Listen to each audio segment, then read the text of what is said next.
Hi there, it's Sherls here. Thank you for stopping by on my channel. What do you do when you have a big oopsie on your printed digital? I printed this sugar linen digital paper from a trace of sparkle as part of my design team project, and I did a big oopsie. See, it's perfect on one side, but as you can see, it's upside down on the other side. I cannot believe myself. I did this for all this stack of paper. Here you can see it's upside down, and this one as well, this one, this. So this two actually else, and this paper as well, it's not very noticeable that it's upside down. If you look closely on this corset like digital, you might see that it doesn't look right, but it's totally fine for me. I can still use this as a journal page like I was planning to. So these are fine. I can still use it without any alteration. But what should I do with this for? Especially these two. It's so obvious they're upside down. What will you do? The easiest one, of course, not using this paper and just printed a whole new page, but that's very wasteful. I can also put another paper or put these two oopsie paper together like so, and then glue them, and then you won't see the oopsie. That's easy. The other thing that also easy to cover this mistake is put a pocket, a big pocket or a big cluster to cover up the oopsie, like this one. I just put this like so, and you can even notice that this door is upside down. But that's not what this video is about. I have a couple planned for these 4 big oopsie that I am going to share with you. These two are my least noticeable oopsie, and if you notice, some of digital paper designer put their typography upside down on a purpose to add more interest or variation on their digital paper. And this oopsie, actually, I don't really mind about them very much. I can just use this as is and I won't be bothered by it. But I have another plan for them. I want to include them as a part of my journal page layout. And for this one, I made this parchment craft, and I plan to use this as a pocket on this side. Let me put this one out of the way. So like this, and you can see it's become like less noticeable and as if it was done on a purpose to show this pocket. You know, this volume is not very thick and it will tear very easily. So I plan to pack it up with this sticker packing.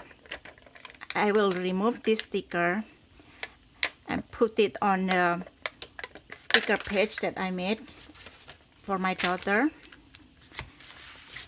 and then I can use this sticker packing for support. You don't have to do this, but I'm doing this because I know my daughter, she will rip this volume and she will be upset about it and start throwing tantrum. I had another tutorial, spare tutorial, showing you how you can make this parchment craft. It's very easy to do.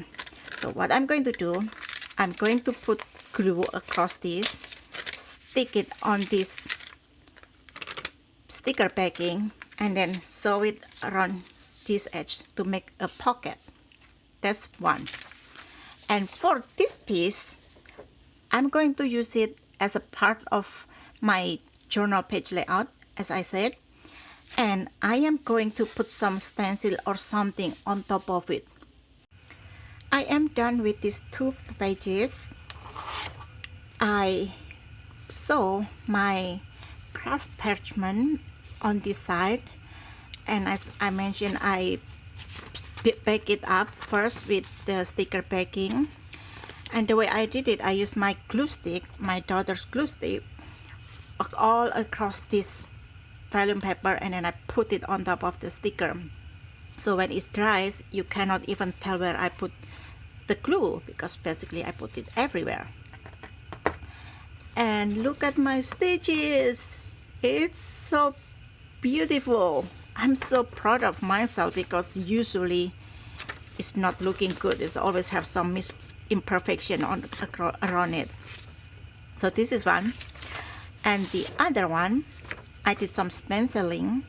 I used my stem here, and I used my DIY alcohol ink and the glitter shimmer on this. And then I also used the paste to make this bird, and a little bit paste. I didn't use it as heavy-handed as this one.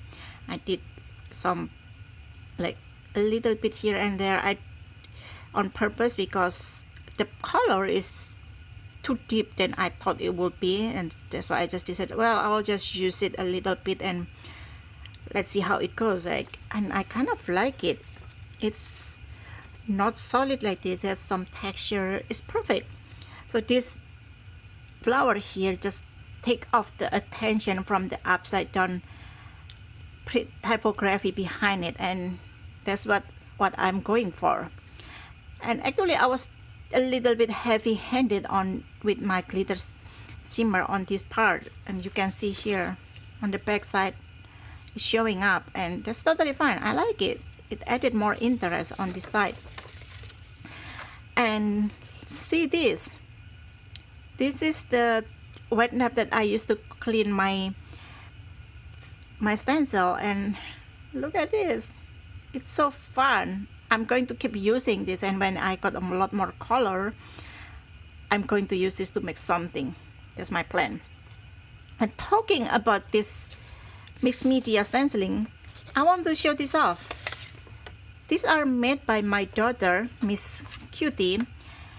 I told her to use my final tablecloth on top of the white paper and then paint across it, and this is what she did. It's so cool. I'm going to use this paper on this art journal for her as well.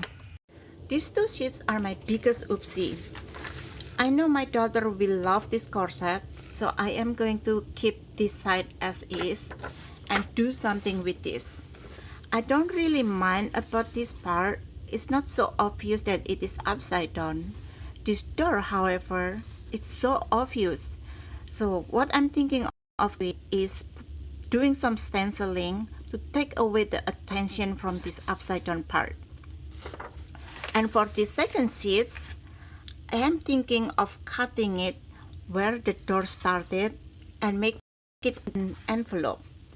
You know, when you make an envelope and you from one sheet of paper, and when you fold it, this part always ended up upside down. So when I finish with this and I fold it like this, it's not going to be upside down. Both sides will have like a perfect orientation. So that's what I'm going to do with these two sheets. I finished altering my biggest oopsie. I cut this side and I fold it into an envelope.